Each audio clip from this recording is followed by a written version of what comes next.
Andhra Pradesh United front యొక్క తదుపరి meeting ఈరోజు విశాఖపట్నం జరగడం చాలా గొప్ప విషయం.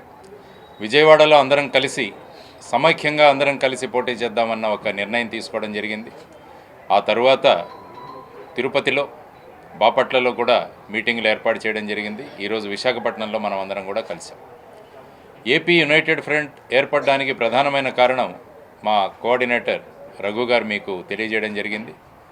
ఈ కార్యక్రమానికి విచ్చేసిన శ్రీ విజయ్ కుమార్ గారు, దాసరి చెన్నకేశవులు గారు, ఆ తర్వాత వస్తున్న శ్రీ శివభాగ్యరావు గారు, తర్వాత ఈ కార్యక్రమ అధ్యక్షులు శ్రీ చంద్రశేఖర్ గారు, వీరందరికీ, తర్వాత మీడియా మిత్రులకి, విచ్చేసిన పెద్దలందరికీ కూడా స్వాగతం పలుకుతూ ఏపీ యునైటెడ్ ఫ్రంట్ యొక్క కార్యప్రణాళిక, ఆ తర్వాత ఏపీ యునైటెడ్ ఫ్రంట్ ఎలా ముందుకు వెళుతుందన్నది రఘు గారు చెప్పడం జరిగింది.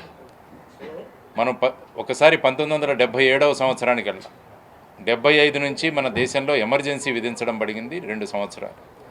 ఆ సమయంలో ప్రజాస్వామ్యం అన్నది ప్రమాదంలో పడింది అన్న ఒక ఆలోచన రాగానే అనేక పార్టీలు కలిసి ఒక జనతా పార్టీలాగా, ఆ తర్వాత వారందరి సహాయ సహకారాలతో లోక్నాయక్ డాక్టర్ జయప్రకాష్ నారాయణ గారి ఆధ్వర్యంలో ఒక థర్డ్ ఆల్టర్నేటివ్ ఏర్పాటు చేయడం జరిగింది. ఆ ఎన్నికల్లో వాళ్ళు ఏ విధంగా విజయం సాధించారన్నది మీరందరూ చూశారు.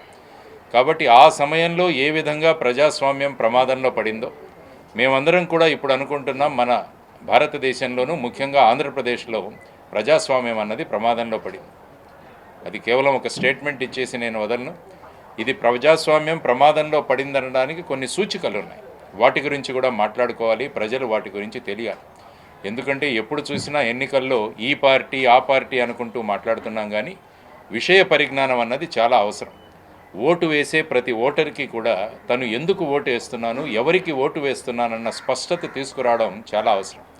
అందుకనే ఆ విధంగా చైతన్యం నిండిన ఓటర్ల నిర్మాణమే ఏపీ యునైటెడ్ ఫ్రంట్ యొక్క ప్రధానమైన లక్ష్యం.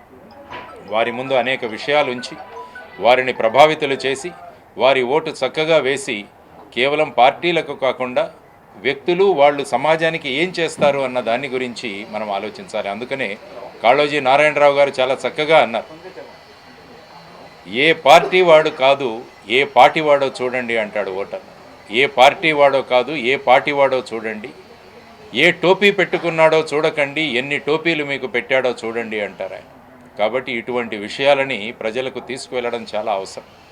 ఆ తర్వాత గుర్రం జాషువా గారు కూడా ఒక మాట మాట్లాడారు.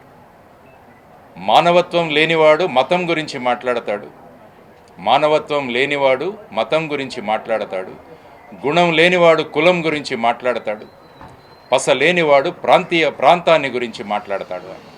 కాబట్టి ఇప్పుడు మనం దేశంలో కానీ రాష్ట్రాల్లో కానీ చూస్తున్నది ఇదే గొడవ. మతం, కులం, ప్రాంతం, ఈ విధమైన భావోద్వేగాలను రెచ్చగొట్టి అనేక రాజకీయ పార్టీలు వాళ్ళు ఎలా కుర్చీ మీద కూర్చుంటామో అన్న దానికే ప్రాధాన్యతనిచ్చి రాష్ట్ర ప్రయోజనాలు, దేశ ప్రయోజనాలను పక్కన పెట్టి ఏ విధంగా మన ఓటర్లను ప్రభావితం చేస్తున్నారో చెప్పాల్సిన బాధ్యత మా అందరికీ ఉందని గమనించి ఒక్కొక్కరు ఇండివిజువల్గా పార్టీ పెట్టినా అందరం కలిసి పోటీ చేద్దామన్న ఒక సంకల్పంతో ఈ ఏపీ యునైటెడ్ ఫ్రంట్ అన్నది ఏర్పాటు చేయడం జరిగింది.